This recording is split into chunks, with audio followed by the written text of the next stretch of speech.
muy buenas noches, bienvenido a Desafío. Yo soy Claudia Ivette García y esta noche tengo el gusto de platicar con Pablo Gómez, quien fue líder estudiantil de 1968, también fue líder fundador del PSUM, del PRD, y que la próxima legislatura llegará como diputado federal a San Lázaro. Pablo, bienvenido. Muchas gracias por la invitación. Buenas noches. Buenas noches, Pablo. Usted tiene, y lo ha dicho, la intención de coordinar a la bancada de Morena en San Lázaro. ¿Qué estrategia va a seguir? Bueno, yo expongo lo que pienso, doy a conocer mis puntos de vista. Mucha gente me conoce, aunque no personalmente, sí me conocen todos por referencias o en lo personal. Pero no tengo más nada que aportar más que mis puntos de vista y mi actitud frente a lo que es un grupo, que eso es muy importante, ¿no? El sentido de grupo y la solidaridad. En realidad, el requisito para ser coordinador solo es uno, tener la mayoría. Eso es todo. Se postulan también mediáticamente para este cargo Mario Delgado, Dolores Padierna. ¿Cuál es la diferencia con Alfonso Pablo Ramírez Cuellar, no sé si vaya a surgir otro. No estamos viendo las diferencias. Yo creo que cada quien está haciendo su propia comparación. No veo yo que la solución vaya a generar divisiones. Creo que cualquiera que sea la decisión mayoritaria se va a respetar muy puntualmente, sin fricciones, sin enfrentamientos y sin divisiones. Tengo la plena convicción de que así será. Oiga, desde la primera mitad del mandato de Zedillo, México no veía una bancada tan fuerte, numerosamente hablando, como la tiene ahora Morena. ¿Qué hacer con ese poder? Yo creo que ese poder está vinculado al mensaje del 1 de julio. Hay un mensaje de la ciudadanía, de la mayoría de la ciudadanía que votó, y ese mensaje hay que respetarlo porque además es un mensaje que se generó a partir de propuestas que hacía Morena y la coalición Juntos Haremos Historia y su líder, Andrés Manuel López Obrador, principalmente como el principal portavoz, digamos, de la coalición y de este esfuerzo de cambio. Entonces, todo lo que se ha escrito y todo lo que se ha dicho se constituye un enorme compromiso. ¿Qué es lo que hay que hacer? Llevar a cabo de lo que hemos hablado. Venimos de tiempo de campañas y en las campañas hay muchas promesas, pero para que esas promesas se conviertan en leyes que después lleguen a políticas públicas para la gente, pues precisamente es fundamental la labor legislativa. ¿Cuáles serán esas iniciativas que irá impulsando la bancada? ¿Cuáles son las prioridades que le ha dado Andrés Manuel López Obrador? Bueno, la principal cuestión que tiene que ver en el primer periodo ordinario de sesión en la Cámara es el presupuesto. El paquete fiscal y el presupuesto. Principalmente el presupuesto porque no tenemos previsto hacer cambios relevantes en el paquete fiscal, ¿no? Quizá algunos ajustes que son pues, muy necesarios porque la experiencia ha demostrado que hay que hacerlos, pero no va a haber elevación de tasas impositivas ni tampoco nuevos impuestos. Pero el presupuesto que va a llegar del Ejecutivo, pues va a llegar el 15 de diciembre para ser despachado a más tardar el día 30, o sea, tendremos 15 días para poder analizarlo. Yo espero que la Cámara pueda interactuar con el Ejecutivo en el proceso de elaboración del presupuesto, con el propósito de no atropellar el proceso y la aprobación misma, ¿no? Sí. Del presupuesto. Pero luego hay otras muchas cosas. Por ejemplo, la primera ley que hay que sacar también con vías a definir contenidos presupuestales es la ley federal de remuneraciones de servidores públicos que ya está aprobada en el Senado hace 7 años y congelada durante ese mismo lapso. No estoy bromeando, estoy hablando completamente en serio. La congeladora Parece legislativa, que sabemos. es una broma, ¿no? Es grave. Esas cosas no ocurren en ninguna parte del mundo. Ahí está congelada. La congelación de proyectos de la colegisladora está absolutamente prohibida en la Constitución. En México es algo muy regular, porque en México la costumbre es violar la Constitución. Debería ser cumplirla, ¿no? Letra Pero, muerta. pues es lo que nosotros tenemos que hacer, es ahora cumplir la Constitución.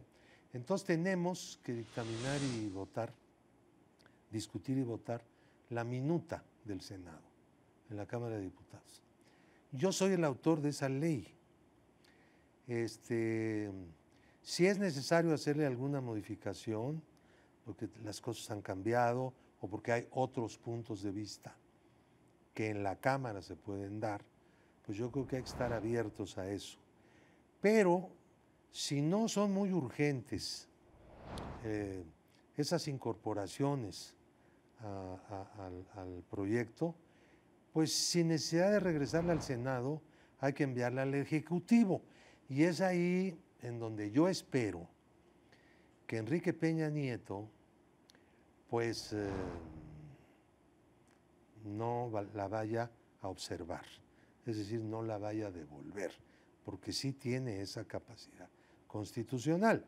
Para romper esa devolución requeriríamos 2/3 partes de los diputados presentes. Yo espero que al momento de la expedición de la ley la apoye más de 2/3. Eso cerraría totalmente la posibilidad de las observaciones y sería promulgada por el mismo Enrique Peña Nieto, porque se congeló ese proyecto, pues justamente cuando entró el presidente Peña Nieto. Otra de las prioridades para la sociedad es el tema del fuero. ¿Qué me puede decir? ¿Cuál es su visión al respecto? Esto es una cosa que rápidamente hay que resolver, porque ya van 2 intentos fallidos. El primero, yo lo encabecé. Sí. Fue un proyecto del Senado. Se modificó mucho, pero con defectos además graves, en la Cámara, y el Senado ya no volvió sobre el asunto. Y después, a instancias del candidato del PRI, Mid, a la presidencia de la República, siendo el candidato, intentó que hubiera una reforma, se aprobó en la Cámara de Diputados y en el Senado se congeló porque pues tiene errores, pero además de esos errores, pues no había suficiente grado de coincidencia. Creo que hay que romper esas cosas que yo creo que son herencias del pasado. Los altos funcionarios públicos, el presidente, los legisladores, ministros de la Corte, gobernadores, etcétera, etcétera, deben estar en la misma situación que cualquier ciudadano frente a acusaciones de orden penal. Y se debe atender esas denuncias en los tribunales, como cualquier otro. Lo único que hay que proteger es que no vaya a haber un golpe de Estado judicial. Persecuciones. ¿No? O un golpe de Estado judicial contra el presidente, contra el Congreso, contra la Corte. Es decir, una vez que son sujetos de proceso penal, estas personas se mantienen en libertad como si estuvieran en libertad bajo fianza. Pero el proceso se hace. Es que ahora no se puede abrir el proceso. Ese es el problema. Está sellado eso. Entonces hay que romper ese sello y que se abran los procesos, no solamente por actos cometidos ilegales, cometidos durante el desempeño del cargo, sino también aquellos que se hubieran cometido antes de asumir el cargo, cosa que ahora tampoco está clara en la Constitución. Entonces, hay que romper el sello, hay que acabar con el fuero y hay que tener pues, un sistema político civilizado, entendible, de igualdad política entre todos los ciudadanos. La bandera de Morena durante esta campaña fue la anticorrupción, el combate a la corrupción. Y la ley de austeridad republicana también es un resultado que está esperando la sociedad mexicana. ¿Qué podrían empezar a impulsar desde esta próxima 64 legislatura? Bueno, parte de eso es el asunto de los sueldos, ¿no? Remuneración es todo lo que recibe en especie y en efectivo un servidor público, ¿no? Usted ha hablado respecto de la disminución, el aumento del periodo ordinario de sesiones, porque si bien es cierto que se va a buscar bajar sueldos, también sería bueno buscar eficientar esos sueldos que ya se pagan. Y lo voy a citar, usted ha dicho que el hecho de que los diputados trabajen 6 meses y medio y cobren 12 meses, pues es hasta cierto punto injusto. ¿Cómo trabajar en un aumento del periodo ordinario de sesiones?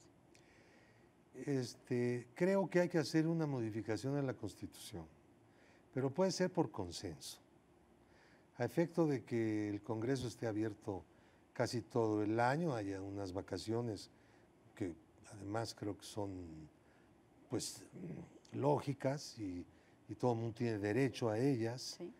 Y también para hablar de un momento que puede ser de menos de un mes de preparación de los periodos ordinarios, ¿no? Entonces, fuera de eso, todo el tiempo debería funcionar el Congreso. En Bolivia, en El Salvador, en Nicaragua sesionan más de 8 meses. En el mundo entero. ¿Sí? Ahora, ¿por qué en México no? Bueno, nunca alcanza el tiempo para los temas más importantes, siempre se quedan pendientes. Antes, cuando el presidente ordenaba todo, antes cuando el presidente era el único legislador, porque sus iniciativas se aprobaban inmediatamente, esos periodos de sesiones entonces eran 4 meses. Era más que suficiente porque sacaban todo. Las cosas empezaron a ponerse difíciles cuando hubo una apertura, llegó la oposición de veras y empezó a discutirlo todo, y más difíciles cuando el PRI perdió la mayoría en el 97. Así es. Pablo Gómez, militante de la izquierda durante tantos años, ya dentro de unos pocos meses nos platicará qué se siente no ser oposición. Le agradezco mucho esta entrevista. Muchas gracias por la invitación. Buenas noches. Gracias. Y gracias a usted. Muy buenas noches.